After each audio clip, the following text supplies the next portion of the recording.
No nos dice la palabra de Dios en qué mes nació José. Fue un hijo muy deseado, muy deseado. Raquel, esposa de Jacob, no tenía un hijo a través de esa mujer que tanto amaba, que fue capaz, nos dice la palabra, de trabajar 14 años para poder ser su esposo. Y por fin nació ese hijo deseado, no sabemos en qué mes. Y para Jacob, José era alguien muy especial. Ese amor de su vida, en su segundo hijo, que es Benjamín, muere ese amor de su vida en el parto de Benjamín. Cuando nace Benjamín, el parto sale mal, vive el hijo, muere la mujer de la vida para Jacob. Así que para Jacob, José y Benjamín eran alguien muy especial, porque eran el fruto de la vida, del amor de su vida. Y para este momento que vamos nosotros a entrar a Génesis 42, Jacob ya lleva 2 décadas llorando a un hijo que para él había muerto. 2 décadas de estar angustiado y triste. Y nosotros vemos que ya en una ciudad muy alejada, que es Egipto, José a los 30 años vemos que le permite revelar los sueños al faraón y ya se ha convertido en el gobernador de una de las naciones más poderosas del mundo antiguo. Faraón dijo: no se va a mover un pie en todo Egipto, no se va a mover ni una mano si José no lo autoriza. Así ya estaba José. Cuando él es ascendido a gobernador, le cambió de nombre. Su nombre ya no se llamaba José, ahora se iba a llamar, es un nombre raro, déjame te digo cómo se llama, Safnat Panea. Es un nombre egipcio que se llama Safnat Panea. Y ese significado de ese nombre es alguien que mantiene la vida. Eso significaba ese nombre de José. También es el preservador del mundo o el que revela secretos. Todos esos significados tiene el nombre egipcio de José, Safnat Panea. No solamente le cambió de nombre, no solamente lo ascendió a gobernador, a ser el segundo más importante después del faraón. También le asignó una esposa. No iba a ser cualquier esposa. Agarró la mejor casta sacerdotal que podía existir en el mundo antiguo para darle una esposa cuando ascendió a José. Y así le dio, escogió a uno de sus sacerdotes muy importantes. El sacerdote se llamaba Potifera, el sacerdote. Ese sacerdote servía en la ciudad en donde se le rendía el culto al sol, al dios Ra en egipcio. Y una de sus hijas de Potifera, muy parecido al nombre de Potifar, su nombre significa o viene de la misma raíz, aquel quien ha dado Ra o el sol. Y su hija se llama, esa hija que le asignaron a José como esposa después de haber ascendido de la mejor casta de los sacerdotes que pudo pensar el faraón, le dio como esposa a esos, en ese momento que fue ascendido, a Asenat. Y bueno, José le da a la esposa, es el segundo, y va a comenzar esos 7 años de bendición, 7 años de vacas gordas. De hecho, hemos escuchado a padres, a tíos: ¡ay, este es tiempo de vacas flacas, hijo! Pues viene de este pasaje de José, esta revelación que él dijo, de los 7 años de vacas flacas, que era tiempo de abundancia. Y quiero que nosotros podamos ver lo que estaba pasando en el corazón de José, después de haber sido ese jovencito soñador, ese joven consentido de papá, porque era un hijo muy deseado, el que vestía esta túnica de colores que significaba autoridad. Él estaba ya a los 30 años que fue ascendido como gobernador, que le fue asignada esta esposa. A sus 30 años ya habían pasado por lo menos 13 años, porque no conocemos su mes de nacimiento, pero por lo menos 13 años de estar en Egipto. Él ya hablaba egipcio como un nativo, ya sabía hablar el idioma egipcio. Y estaba ahí y le es asignada esta esposa y le nacen 2 hijos. 2 hijos que nos revelan y nos muestran qué pasaba por el corazón aún después de 13 años, aún después de estar en esa posición. Lo que nos enseña lo que estaba pasando José. Nace su primer hijo y le pone Manasés. Manasés significa que hace olvidar. Y el mismo narrador, cuando está diciendo en Génesis 41, el mismo narrador nos dice por qué le puso Manasés a su primer hijo. Manasés, que significa el nombre que hace olvidar, él le puso Manasés. Cuando tú tienes un hijo, estás pensando, yo le quiero poner el nombre, significa mucho para los papás el nombre. Y ese primogénito, que significa que hace olvidar, está diciendo José, dice, porque Dios me hizo olvidar mis angustias. Eso significaba para él. Le pongo Manasés, que significa que hace olvidar, porque Dios me hizo olvidar mis angustias y Dios me hizo olvidarme de toda la familia de mi padre. Eso significaba, dice en Génesis 41, esta explicación del mismo narrador de por qué le puso Manasés. Nace su segundo hijo y le pone Efraín.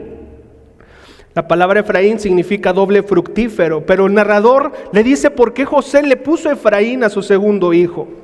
Y dice, porque Dios me hizo fructífero en esta tierra de mi aflicción. Dios me hizo fructífero en esta tierra de mi aflicción. Aún los nombres de sus hijos es Dios me hizo olvidar mis angustias. Dios me hizo fructífero en esta tierra de mi aflicción. Ve cómo para José, aunque estaba en la posición que él estaba, aunque estaba ya casado, aún había en su corazón rastros de dolor, de aflicción, que no fue fácil para él. Cada vez que le hablaba a Manasés, significaba para él el que Dios me hizo olvidar mis angustias y a la familia de mi padre. Cuando le hablaba a Efraín, Dios me hizo fructífero en esta tierra de mi aflicción. Y es aquí como entramos ya, esos niños le nacen en ese tiempo, en esos 7 años de vacas gordas, de prosperidad, es donde le nacen a José, Manasés y le nace Efraín. Han pasado ya 2 años, se terminaron los años de bonanza, de bendición, de vacas gordas, y estamos entrando al segundo año de las vacas flacas. Y cuando le estaba explicando José el sueño al faraón, dice, mira, va a ser tan fructífero, pero va a ser tan malo que te vas a olvidar rápidamente de lo bendecido que fueron esos 7 años. Estos 2 años, ya obviamente la gente en Egipto, oye, nos morimos de hambre, dile a José, háganle caso a José. Ya los mismos egipcios le estaban pidiendo a José alimento porque apenas en el segundo año de vacas flacas ya se había agotado. Y no solamente en Egipto es donde vamos a entrar a Génesis 42.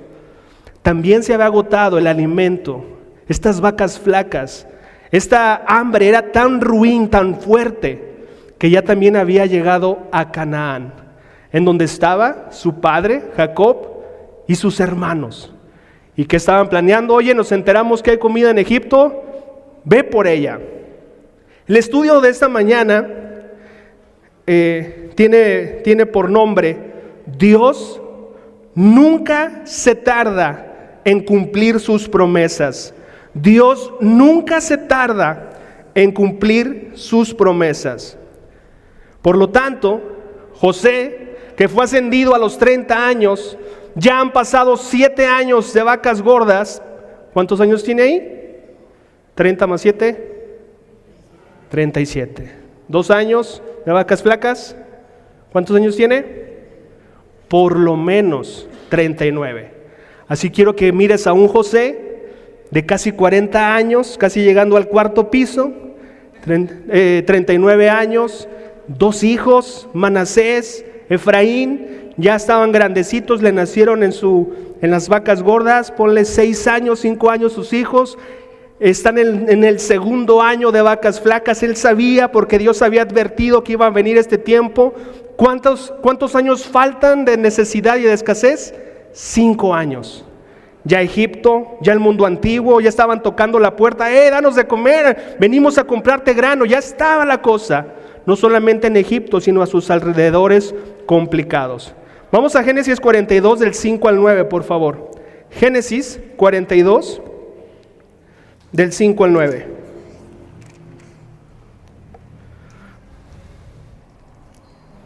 Dice en el versículo 5: Así que los hijos de Jacob llegaron a Egipto junto con otras personas, no fueron solos, más personas de su lugar, de Canaán.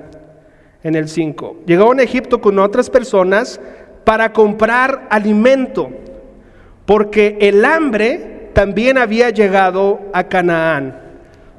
Vamos a leer hasta el versículo 9. Como José era gobernador de Egipto y estaba encargado de vender el grano a todas las personas, sus hermanos tuvieron que acudir a él. Cuando llegaron, se inclinaron delante de él. Yo te quisiera pedir si puedes subrayar eso en tu Biblia, subráyalo. Dice, como José era gobernador de Egipto y estaba encargado de vender el grano a todas las personas, sus hermanos tuvieron que acudir a él. Cuando llegaron, se inclinaron delante de él. Con el rostro en tierra, se inclinaron delante de él con el rostro en tierra. José reconoció a sus hermanos enseguida, pero fingió no conocerlos y les habló con dureza. ¿Ustedes de dónde vienen?, les preguntó. De la tierra de Canaán, contestaron. Venimos a comprar alimento. Aunque José reconoció a sus hermanos, ellos no lo reconocieron a él. Entonces, ese también me gustaría que subrayaras. Entonces, recordó los sueños que había tenido acerca de ellos hacía muchos años atrás. Y les dijo: ustedes son espías. Han venido a ver lo vulnerable que se ha hecho nuestra tierra. Y quiero que nos detengamos aquí en un momento de lo que está pasando. En sus 39 años, 22 años sin verlos, a sus hermanos, 22 años, no sé si pusieron gorditos, canosos, no sé, 22 años sin verlo. Tú sabes que cuando van familiares al norte y después regresan después de una década, 2 décadas, se ven un tanto diferente.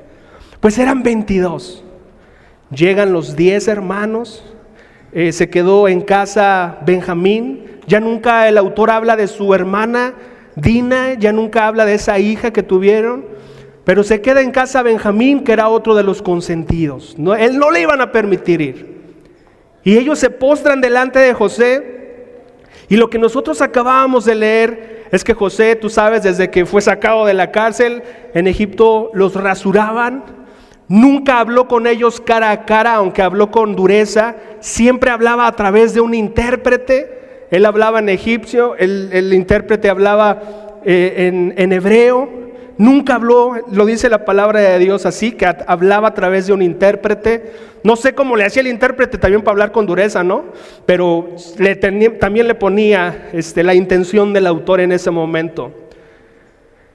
Y dice José en este versículo que acabamos de leer, que sus hermanos llegan, se postran hasta tocar su cabeza en la tierra, y él recuerda ese sueño, y que fueron 2, ¿verdad? Que tuvo de jovencito, no sé si a los 13 años lo tuvo y después yo sé que lo vendieron a los 17, pero no sé en qué momento soñó que unas gavillas se postraban ante José. ¿Te acuerdas? No, yo soñé que había 12 gavillas y que se postraban. ¿A poco crees que nos vamos a arrodillar? Eso soñaba. José, a quien Dios le ha dado la interpretación de los sueños, nunca sabe cómo es esta interpretación. Simplemente soñaba esto, que 12 gavillas lo adoraban, que las estrellas, la luna y el sol lo adoraban. Y dice que después de 22 años, él se recordó ese sueño que tuvo a los 15, 13, no sé a qué edad tuvo ese sueño, y se recordó ese sueño. No sé si se le vino a su mente y Dios diciéndole: esto es tu sueño, José. No sé qué pasó, pero el autor nos dice, y él recordó lo que él había soñado. Créeme, ni sus hermanos, ni él se hubieran imaginado que por qué no se arrodillaban, porque era el segundo más importante de la nación más importante en la antigüedad. Jamás se hubiera imaginado que la razón por la cual estaban adorando era porque era una persona de autoridad muy grande. Ni una mano ni un pie se movía sin que José lo dijera. Imagínate. Y tampoco ellos se imaginaban que se iban a arrodillar porque era eso. Y ellos estaban arrodillando sin saber que era su hermano José. Vamos más adelante, por favor. Perdón, antes de ir más adelante, porque voy a ir comentándote y después vamos a ir leyendo. Él le dice que son espías. Al reconocerlos, él busca una estrategia para investigar si su hermano Benjamín, que él sabe que tiene un hermano Benjamín, que no lo vio entre ellos. Él usa una estrategia para buscar si vive él, si está ahí, o si también se deshicieron de él, si está su papá. Y finge a través del intérprete: ustedes son espías y vinieron para ver lo vulnerable que somos, y los encarcela a todos por 3 días. Los encarcela. Él tiene la autoridad para hacer y deshacer. Los encarcela. Él sabe que llevan el 2.º año de vacas flacas, que su familia está peligrando de hambre, y obviamente tiene que hacer un plan pronto para poder llevar alimento a su casa. Pero está toda esta emoción, toda esta situación complicada en el corazón de José. Vamos al versículo 17 al 24, por favor. Génesis 42, del 17 al 24. En el 17 dice: entonces José los metió en la cárcel por 3 días. Al tercer día, José les dijo: yo soy un hombre temeroso de Dios. Si hacen lo que les digo, vivirán. Si de verdad son hombres honrados, escojan a uno de sus hermanos para que se quede en la cárcel. Los demás podrán regresar a casa con el grano para sus familias que mueren de hambre. Pero deben traerme a su hermano menor. Me interesa ver a Benjamín, verlo 22 años después. Deben traerme a su hermano menor. Eso demostrará que dicen la verdad y no morirán. Ellos estuvieron de acuerdo. Y hablando entre ellos, dijeron: es obvio que estamos pagando por lo que le hicimos hace tiempo a José. Vimos su angustia cuando nos rogaba por su vida, pero no quisimos escucharlo. Por eso ahora tenemos este problema. ¿No les dije yo que no pecaran contra el muchacho?, preguntó Rubén, que es el hermano mayor. Pero ustedes no me hicieron caso y ahora tenemos que responder por su sangre. Versículo 23. Obviamente, ellos no sabían que José entendía lo que decían, pues él les hablaba mediante un intérprete. Entonces, José se apartó de ellos y comenzó a llorar. Cuando recuperó la compostura, volvió a hablarles. Entonces escogió a Simeón, que es el segundo hermano mayor. Primero es Rubén y después el que nació es él. A Simeón, e hizo que lo ataran a la vista de los demás hermanos. Vamos a detenernos acá. Aquí nos enseña y vemos la cara y lo que está pasando en el mundo y en el corazón de José. Recuerda que le puso a sus hijos Manasés y Efraín. Y los está escuchando conversar, y aquí nos enseña algo muy importante, que a veces pasamos por alto en nuestro agradecimiento y en lo que significa para nosotros haber sido perdonados por Dios a través de Cristo Jesús. Aquí tienes a 10 personas recordando algo que pasó hace 22 años y que está pasando todo este problema y cargando con la culpa todavía. Ese es el poder de un pecado no perdonado, no tratado, porque mantienen vigente la mentira con su papá, que nunca le dijeron: te engañamos papá, José estaba vivo y lo vendimos. Y estaban ahí en ese momento en Egipto, y lo que se vino a su mente y a su corazón, la estamos pagando. Y ahí Rubén, ya ven, les dije que no lo hiciéramos. Y ahí lo que tú puedes ver es que si tú y yo No caminamos con el perdón de Cristo. Así es nuestra vida. Nos sentimos en todo momento, nos vamos a estar sintiendo mal por lo grave que hemos hecho. Por eso la palabra de Dios dice: benditos o dichosos son a los que sus pecados les fueron perdonados. Muchas veces se nos quita eso de nuestra mente, el agradecimiento y lo que es con cargar o con el perdón o con la culpa de los pecados. Aquí podemos ver a ellos con ese poder de la culpa y alegando y todo esto. El verlos, el escucharlos, para José, que le había puesto Manasés a su hijo: Dios me hizo olvidar a la familia de mi padre, o sea, a todos mis hermanos, a todos, Dios me los hizo olvidar. Nuevamente estaba cara a cara con ellos. Imagínate de qué manera lloró, que dice: después de recuperar la compostura regresó con ellos. ¿Cómo lloró? Al grado de perder la compostura. Y bueno, pues lo que nos dice es, obviamente los está escuchando, no, él nunca escuchó eso, él estaba en una fosa, él estaba dentro. Él nunca escuchó que Rubén lo había defendido, que Rubén había dicho no lo maten. Él no escuchó todo eso, él estaba dentro y él está escuchando ahí de primera mano lo que hicieron con él, el dolor que estaba pasando. Vamos más adelante, por favor, en el versículo 36 al 38. Versículo 36. Puedes tú leerlo en tu casa, toda la historia de lo... Y Jacob exclamó. Voy a volver a detenerme. Manda a sus hermanos, se queda con uno, sabe que necesita mandar comida. En los costales mete el dinero que habían pagado en cada costal y lleva comida. Sus hermanos llevan comida a Canaán de regreso. Él sabía que tenía que arreglar eso. Entonces manda los costales, manda la comida y pone el dinero que habían pagado por esa comida. Él también había ingeniado otra trampa, otra estrategia para poderse quedar con el hermano menor. No sé si tenía la intención de rebelarse: soy José. No nos dice hasta este momento qué está pasando, pero los manda, obviamente se van a morir de hambre y eso no quiere. Ya no los va a dejar aquí a los 10 retenidos, sino déjenme a uno.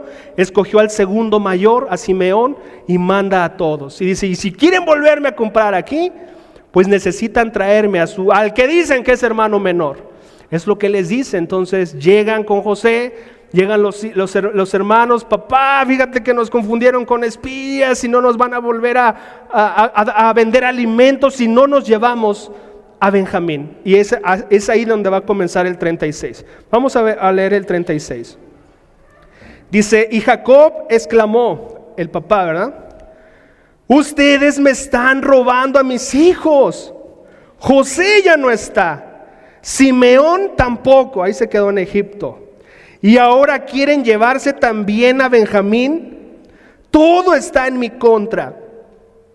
Entonces Rubén dijo a su padre, Rubén es el hermano mayor: puedes matar a mis 2 hijos y si no te traigo de regreso a Benjamín, yo me hago responsable de él. Prometo traerlo a casa. Pero Jacob le respondió: mi hijo no irá con ustedes. Su hermano José está muerto y él es todo lo que me queda. Si algo le ocurriera en el camino, ustedes mandarían a la tumba a este hombre entristecido y canoso.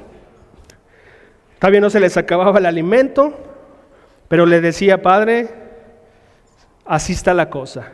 No sé si después de escuchar esto se chiquitearon toda la comida poco a poquito para alargar esto, porque para Jacob iba a ser muy complicado dejarlos ir otra vez a Egipto con su hermano menor. Dice: no la resisto, no la libro. Se murió mi hijo, el hijo del amor de mi vida, Raquel, no soportaría. Oye, pero tienes otros hijos, no lo soportaría. Ok, familia, esto que está viviendo José a sus 39 años nos da una de las más grandes lecciones a nuestra vida. ¿Qué, Fernando? José siendo un joven de 13, 14, no sé cuándo soñó, vio cumplida la promesa de Dios 22 años después. 22 años. 22 años. Algo que es muy importante es que te grabes esto en tu corazón. Dios, si escuchaste bien, Dios nunca tiene prisa en cumplir sus promesas. Dios nunca tiene prisa. De hecho, sus planes, sus promesas, por lo menos duran décadas en llevarse a cabo. Ya vamos en Génesis 42, familia. Y es una y otra y otra. El que Dios nos está enseñando a ti y a mí, que Dios no lleva prisa en cumplir sus planes. Y que sus propósitos, al cumplir promesas, al hacer sueños lo que sea realidad, duran décadas. Ojo con esto. Lo vemos aquí con José, que después de 22 años él dice, este es el sueño, más de 2 décadas. Pero también Dios nos ha enseñado en el Génesis que Abraham, hasta que tuvo 100 años, le nació su hijo. Así nosotros hemos podido ver más y más cosas en la palabra de Dios, que los tiene 40 años en el desierto, que duraron 300 años como esclavo. Uno y otro y otro y otro ejemplo en la Biblia nos dicen, yo no tengo prisa para cumplir mis propósitos. De hecho, lo que yo hago duran décadas. Familia, tenemos un problema con eso. En la perspectiva de Dios, Dios siempre llega a tiempo en cumplir sus promesas. Dios siempre llega a tiempo.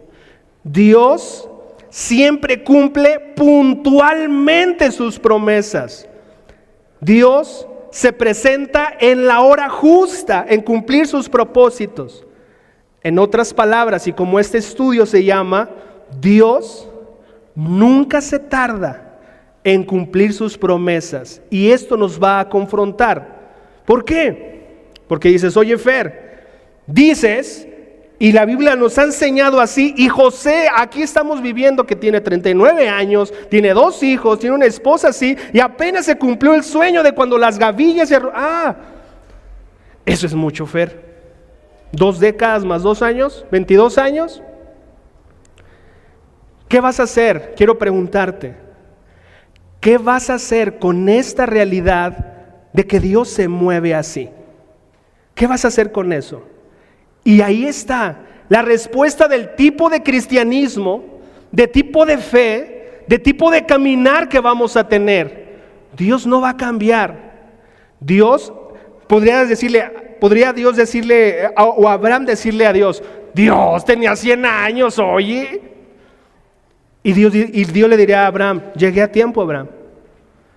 Llegué puntual en cumplir. No, ¿cómo que puntual?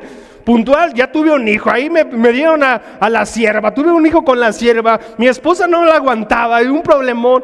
Pues ese es un problemón que te aventaste, pero yo llegué a tiempo, puntual. Entender esto va a cambiar tus oraciones, tu manera de ver la vida, tu manera de relacionarte con Dios, tu manera y tu hambre por orar o leer la Biblia, porque ¿sabes qué? Es posible que no te guste este Dios que tarda décadas y vas a estar todo el tiempo peleado con esto. Todo el tiempo. ¿Por qué? Oye Dios, yo ya quiero esto, yo ya quiero lo otro. A los jóvenes, a los hijos jóvenes, tú puedes ver cuando somos más jóvenes, somos más desesperados. Ahí tienes a la niña pintándose porque se quiere ver más grande, después quitándosela porque se quiere ver más chica. Y un montón de cosas, pero tú sabes, o sea, yo puedo ver caray, los mensajes de WhatsApp en 1.5, 2, rápido, dime lo que me tienes que decir. Es urgente, no tenemos prisa en todo momento. Nuestra forma de vida, nuestra actualidad, todo es a prisa, todo es rápido, no se tiene que tardar. Hay filas, no, yo pago por la aplicación, hacemos muchas cosas por librarnos de perder el tiempo. Pero ¿qué te digo? En la vida espiritual, Dios es el mismo ayer, Dios es el mismo hoy y será el mismo siempre. Y Dios siempre llega a tiempo, Dios nunca se tarda. Tener una expectativa infundada, familia.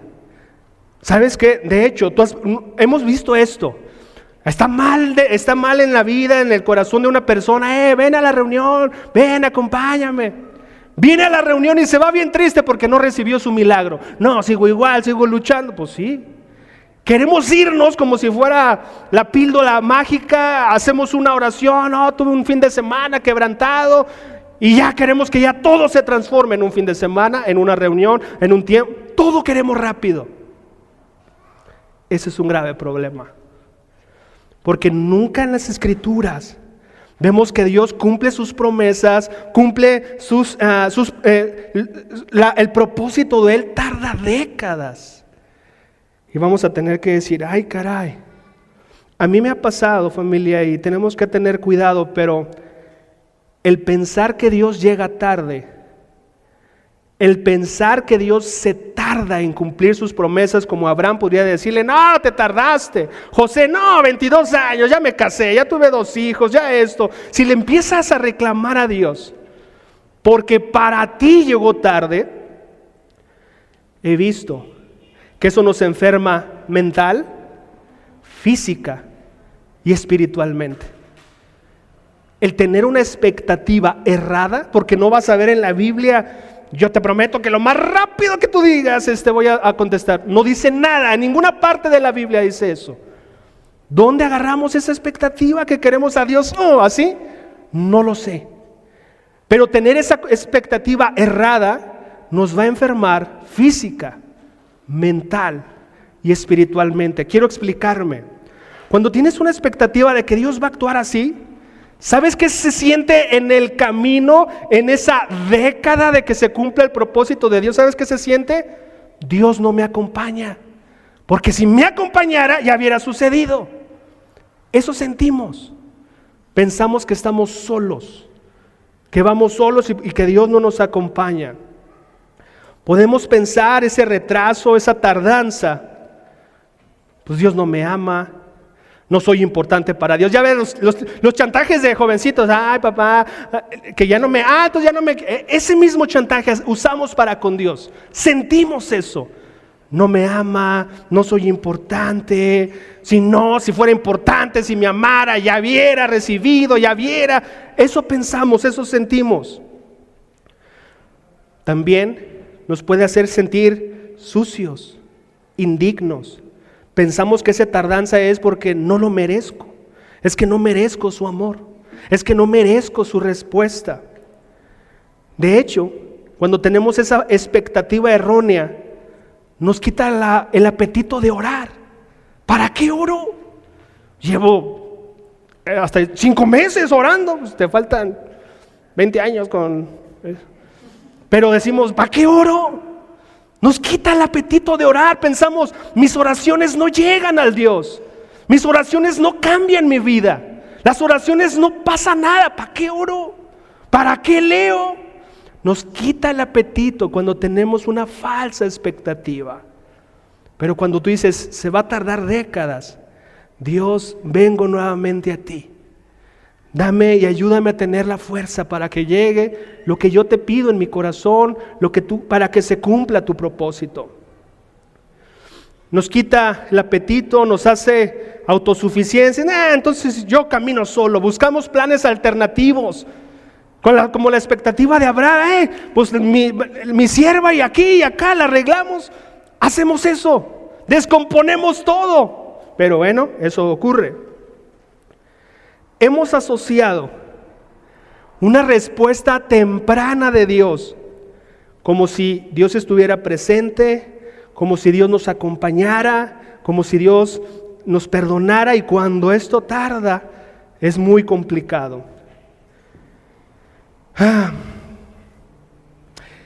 Su retraso, cuando le pides a tu papá, oye papá, ¿cómo ves si me compras? Tú, como ser humano, ¿por qué nos tardamos? Pues deja que traiga agua a la nube, hijo, porque lo que me pides pues es una... Para los papás son recursos. Muchas veces queremos darle cosas a nuestros hijos, pero pues si tuviera, ¿cómo no? Pero no tengo, hijo. Dios tiene todos los recursos del mundo, todos los recursos. Así que su aparente retraso, que quisiera que quitaras eso de tu vocabulario. Dios, ya te tardaste, Dios ya... No, yo soy puntual.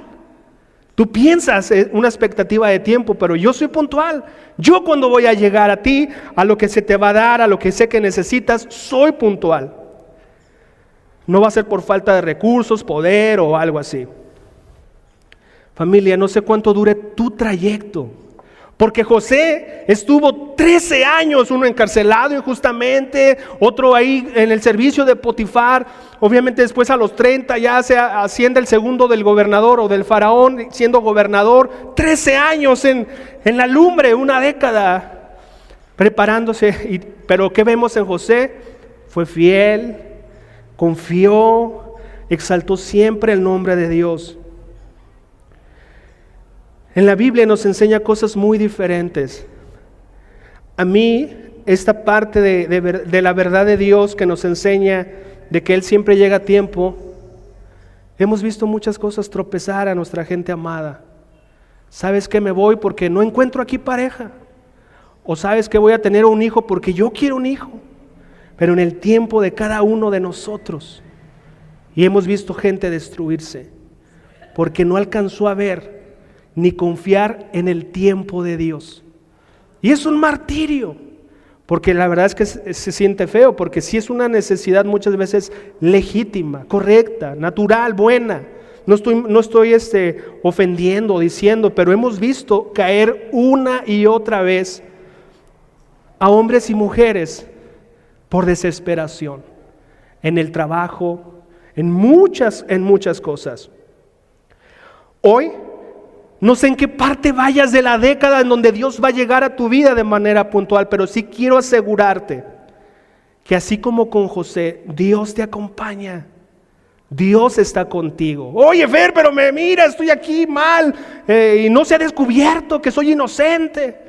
Nunca salió José siendo inocente. Lo sacaron por revelar los sueños, no porque se descubrió que la esposa de Potifar había mentido, jamás. Dios te acompaña. Hoy te acompaña Dios. Oye, Dios, Fer, pero yo me alejé. ¿Y eso? La Biblia nos muestra que Dios dejó de amar al hijo pródigo porque se fue. ¿Por eso crees que ya no te ama Dios? Quiero decirte que si Cristo te limpió, no estás sucio, sucia, no eres culpable, no te está castigando. Simplemente no ha llegado el tiempo de Dios. No debes, quiero decirte que aunque este tiempo para nosotros sea mucho, yo quiero decirte, no quites tu apetito de orar o de leer la Biblia, porque ese Dios maravilloso está actuando a tu favor como lo estuvo actuando a favor de José. No quites tu apetito de orar, que sea un momento esperado para ti. Déjame orar con mi Padre que me ama, que me ha perdonado, que está conmigo y que cumplirá las cosas en el tiempo perfecto. Quiero ir con Él, quiero ir a Él. Mi pregunta es, familia, ¿sabremos adorar a Dios en su aparente silencio? ¿Sabremos adorarlo? ¿Seremos esas personas que digan, Dios, nosotros no te vamos a reclamar ni pensar que te tardas, porque así eres perfecto, llegas en el momento justo? ¿Seremos esas personas que adoremos a Dios en su aparente silencio? ¿Sabremos confiar en Dios en ese supuesto desierto que vamos solos? ¿Sabremos amarlo? Sea cual sea el tiempo que Él decida, ahí va a radicar tu fe. De hecho, Un hombre y una mujer de fe es eso, que sabe caminar aunque no ve nada, por mucho tiempo. Yo te agradezco, muchos de ustedes llevan décadas caminando en la fe. Amén. Pero también han visto, si voltean atrás, a muchas personas abandonar el camino. ¿Por qué? Porque se tardó Dios. ¿Dios se tardó? Dios siempre llega a tiempo a cumplir su promesa. Siempre la cumple puntualmente. Siempre llega a la hora justa. Nunca se tarda en cumplir su promesa. Dios es soberano, Dios siempre cumple, Dios es bueno, Dios es fiel. Acompáñame en una oración. Todopoderoso que estás en el cielo, queremos agradecerte, Dios, porque no te podemos apresurar ni aunque pataleemos, berrinchemos o hagamos lo que hagamos. No podemos manipularte. Estamos viviendo en una generación desesperada, Señor. Todo queremos pronto, todo queremos rápido, y si no, desechado está. Ayúdanos a verte en plenitud y en majestad. Tú eres soberano, tú eres poderoso, tú gobiernas. Señor, queremos decirte que tú siempre eres puntual, que tú siempre, nunca llegas tarde en cumplir tus promesas. Desecha de nuestras mentes la mala idea que te estás tardando, que te olvidaste de nosotros, que no nos escuchas. Deséchalo, Señor, y ayúdanos a ser un cuerpo que sabe adorarte en el silencio, en tu silencio, en esas décadas, si se han de tardar, amén, que sean décadas. Pues eres Dios, eres soberano, tú haces lo que quieres, pero ayúdanos, Dios, a nunca quitar nuestra mano de tu mano, Padre. Muchas gracias por José, Dios. Escucharemos qué más se desarrolla esta historia, pero hasta el día de hoy aquí llegó. Te damos gracias y es en el poderoso nombre de Cristo Jesús en quien te pido y te oro esto. Amén. Amén, familia.